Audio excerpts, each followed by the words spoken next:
Welcome to CinePro, where we bring your favorite movies back to life with quick recaps, hidden details, and everything you missed. The movie Longlegs begins with a girl named Leah in her room, looking out the window and seeing a strange car parked in front of the house. Leah leaves the house and heads towards the car, but before she reaches it, she hears someone calling her. Music. She sees a very tall and frightening-looking person. 20 years later, Leah has grown up and become a detective at the police station. The police chief holds a meeting about a serial killer who has committed multiple crimes and has not yet been caught. He asks the detectives to split into groups, each investigating a specific area in the city to control the situation and catch the killer soon. Afterward, Leah goes with her colleague to the area they will investigate. Her colleague starts searching the houses around them, while Leah stands in front of a particular house. When her colleague tells her he searched the first house and found no one, Leah tells him the criminal is alone, and surprisingly, she also tells him the number of the house where the criminal is hiding. Her colleague is surprised and asks how she knows the criminal's location. She says it's just a feeling and insists they need backup because the criminal is armed, but he doesn't believe her and refuses to call for help. He goes to the house alone,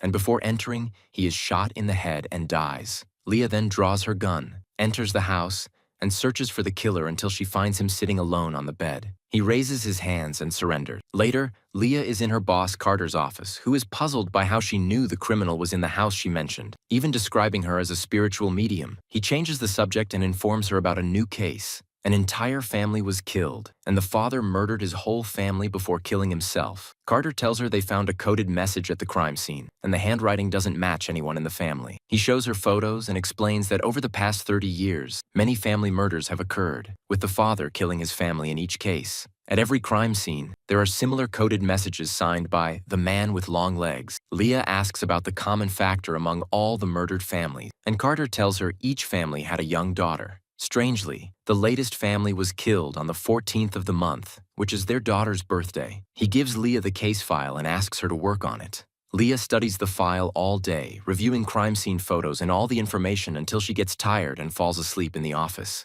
Carter wakes her up and takes her to a bar to discuss work. Leah refuses to drink alcohol and starts explaining her findings to Carter, saying she suspects someone is helping the fathers kill their families, but there's no evidence of anyone entering the houses. Leah is convinced the person who wrote the messages is the one committing the crimes and says something is missing that she hasn't figured out yet. After they finish, Leah drives Carter home because he is drunk. When they arrive, Carter asks Leah to come inside to meet his wife and daughter. Leah agrees, enters the house, meets his wife Anna and daughter Ruby, and Ruby takes Leah to show her her room. They talk, and Ruby likes Leah, even inviting her to her birthday party. Leah returns home and calls her mother, who lives far away. We learn Leah hasn't seen her mother in a long time. While talking, Leah hears movement outside, quickly ends the call and looks out the window, seeing a mysterious figure standing in the forest. Leah grabs her weapon and goes out to search, but doesn't see the person inside the house. She runs back inside and searches, but the person has disappeared. Leah then finds an envelope on the table, labeled, "Do not open before the 14th of the month." Leah opens it anyway and finds a birthday greeting with coded text. Leah works to decode the message and succeeds. It turns out to be a message from the killer, threatening that if she tells the police her suspicions, he will kill her mother and destroy her life completely. Leah is shocked and can't comprehend what's happening. A little while later, Carter calls Leah, saying he needs her urgently. Leah responds and learns a murder happened a month ago in that house. Carter gives her a coded message, saying it's from the same killer. The father killed his family and then himself. Carter explains they found out about the crime late because the family was planning to travel. So when they disappeared, the neighbors thought they had left. Strangely, the family had a young daughter. Leah is shocked to learn the murder happened on the 14th, the girl's birthday. Leah decodes the message, which reads, "Good attempt but failed." Carter is surprised and asks how she cracked the code. Leah tells him she's been trying for a long time and finally understood it. Leah then calls her mother, telling her she won't be able to talk for a while because she's working on a big case that will take all her time. We learn Leah's birthday is next week, and her mother insists she must visit her that day. Leah then goes to the library to research old murder cases, trying to connect the dots and understand what's really happening. Leah succeeds in decoding the killer's messages after every crime. The next day, Leah visits Carter in his office and gives him the paper with the decoded killer's messages, which have a symbol shaped like a triangle. She tells him the killer uses a specific method, committing his crimes on the 14th of the month, the same month as the little girl's birthday in the family he targets. Leah says she discovered important information. A murder happened 20 years ago to a family living on a farm near the city. The only survivor was a girl named Carrie, who was at school when her father killed her mother and the priest visiting them. The murder also happened on the 14th, Carrie's birthday. Leah says Carrie suffered severe psychological trauma and has been in a mental institution ever since. Carter decides they should go to the family's house first before they visit Carrie in the asylum, and when they arrive at the farm, they don't find anyone there at all. So they enter the house and look for anything that might help them in the case,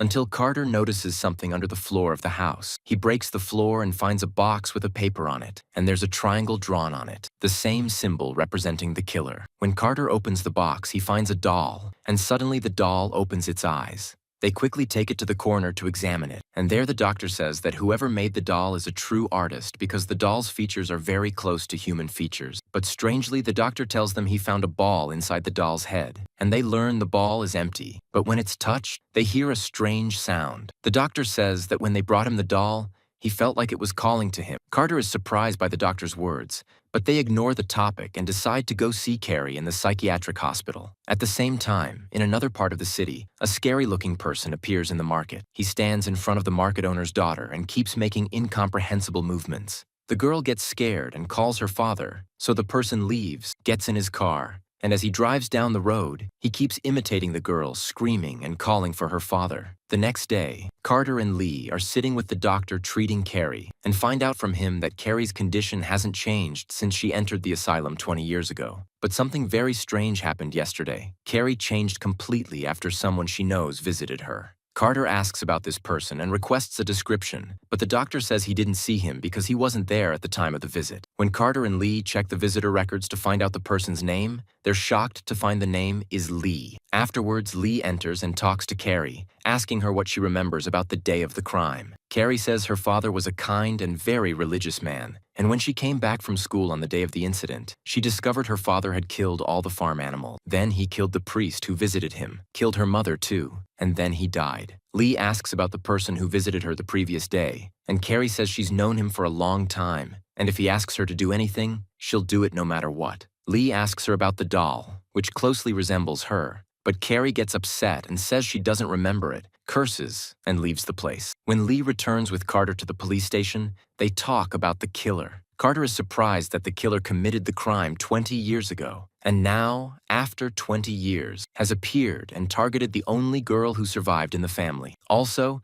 the doctor said the girl's condition improved after the visit, and Lee's name was in the visitor records. Lee tells him the doll they found is enchanted, and the magic is being used on Carrie because the doll closely resembles her. Lee believes the doll is the reason for the murders, but Carter doesn't believe her and changes the subject, asking if she's hiding something and how the killer knew her name and wrote it in the visitor log. Lee remains silent and doesn't answer, so Carter continues and tells her he's reviewing her file and asks about the last time she spoke with her mother. Lee hesitates and asks about her mother's connection to what's happening. Carter tells her mother called the police 20 years ago, specifically on January 13th, the day before Lee's 9th birthday, meaning her birthday is on the 14th. Lee is surprised by his words, but he continues, saying her mother reported someone attacked them at home, described the criminal as tall and thin with a weak face and pale complexion. Lee gets upset and says she doesn't remember anything he's saying. Carter suggests she go to her mother and ask her. Lee goes to her mother and asks if she remembers her 9th birthday, saying she wants to know what happened that day, why she called the police, and who broke into their house.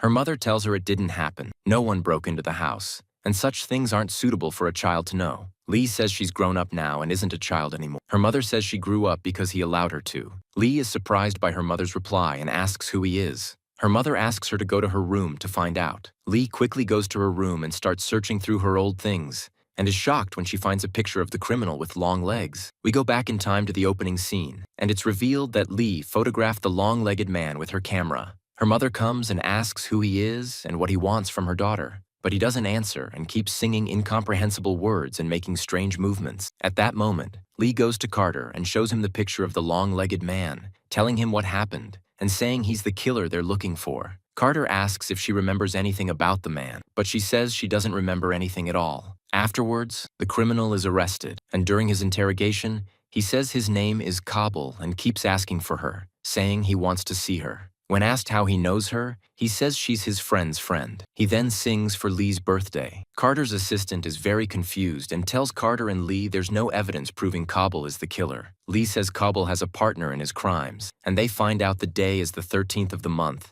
and her birthday is on the 14th. She says she won't wait for Cobble and his partner to commit another crime, so she goes to talk to him. As soon as Cobble sees her, he's happy, and Lee asks who works with him and helps him in his crimes. It turns out to be her mother. Then he keeps banging his head on the table in front of him until he dies. Afterwards, Carter argues with Lee and tells her that the case is closed because Cobble died, and learns that Carrie killed herself in the asylum even though it's the 13th, not the 14th. Lee concludes that Cobble ordered her to do so when he visited her, but Carter refuses to believe her and leaves. Carter's assistant sympathizes with Lee and feels she's right, so she goes with her to her mother's house to learn more about the matter. There, she tells Lee she'll wait in the car until Lee finishes talking to her mother. Lee gets out of the car and enters the house, but doesn't find her mother. Suddenly, Lee hears gunshots outside the house, runs to the window, and sees her mother killing her colleague. Lee leaves the house in shock and keeps searching for her mother until she finds her standing in front of a little girl and pointing a gun at her. When Lee gets closer, she discovers the girl is a doll that looks just like her. When she was little, her mother told her that she would be freed from what she was in, and she shot the doll in the head. At that moment, she felt pain and fell to the ground, remembering everything that happened in the past. We go back in time, specifically to the day when Cobble visited her.